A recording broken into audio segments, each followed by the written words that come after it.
Such a dark story. It seemed to me like the perfect choice to have two such likable America's, a couple of their favorite actors playing the leads. Is that why you wanted to choose them? Do you think it's a dark story? I do think it's a dark story. Well, it is a dark story, I suppose, in some ways, but in the end, well, I won't get into that. I'll try to answer your question.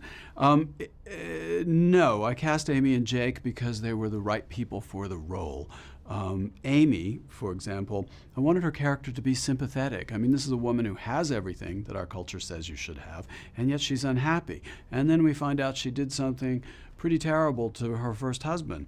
So it would be very easy to dislike this woman, and we shouldn't dislike her because she's a victim in a sense of her upbringing, a victim of her own insecurity, and I wanted us to find her sympathetic. And Amy's eyes, there is a soulful quality to Amy that I think you cannot not respond to. Also, for a good portion of this film, her character's reading a book. Amy has the ability to telegraph her feelings through her face. As an actress, she's spectacular at that. Jake, on the other hand, I think his range as an actor is incredible. I needed someone who could be young and optimistic and hopeful, and also be able to play someone 20 years older who'd had literally everything taken away from him. And Jake has that range. From a practical standpoint, they also both fall into a zone, an age where they're believable in their 20s and they're believable in their 40s. So it wasn't that I was necessarily just trying to take two of America's favorite actors. It was really to take two of America's best actors. What I loved about this movie is to see Amy Adams, who I thought was just extraordinary in this role, and see her at the center of it, this female character, and play it through her eyes. So much of it's through her eyes, and it was really interesting to watch. The thing is that it's like that's the beauty of it's to go from that very, very intimate point of view and to embrace the scope of the story through this woman's eyes. And that I thought that just there's some scenes that Eric wrote that I thought were quite beautiful to discover that the Earth has been invaded by aliens, and the way you discover it is by seeing a woman sleeping depressed in her bed drinking red wine alone. and it's like there's something I thought was like pretty powerful, but to do that I needed a very strong actress. I mean, Amy was my muse for that movie. She was my first choice.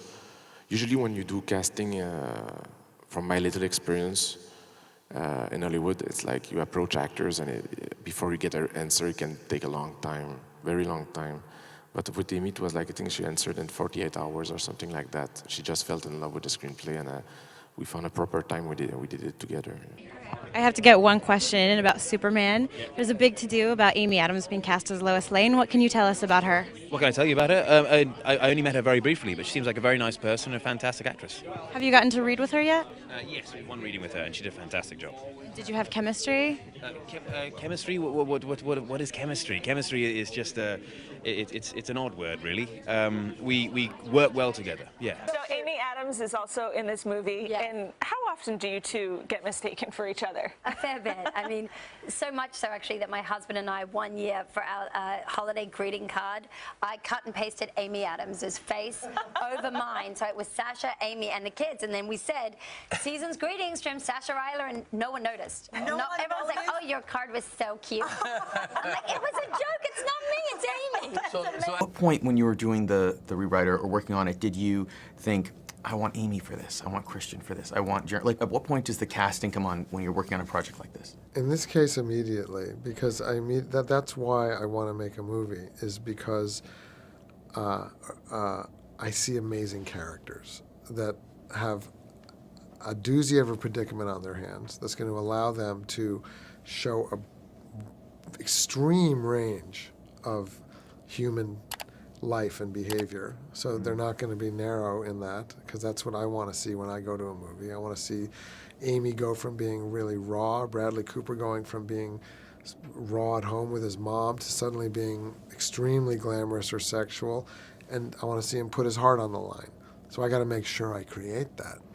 And so there was those characters, the possibilities for them were all there in this story.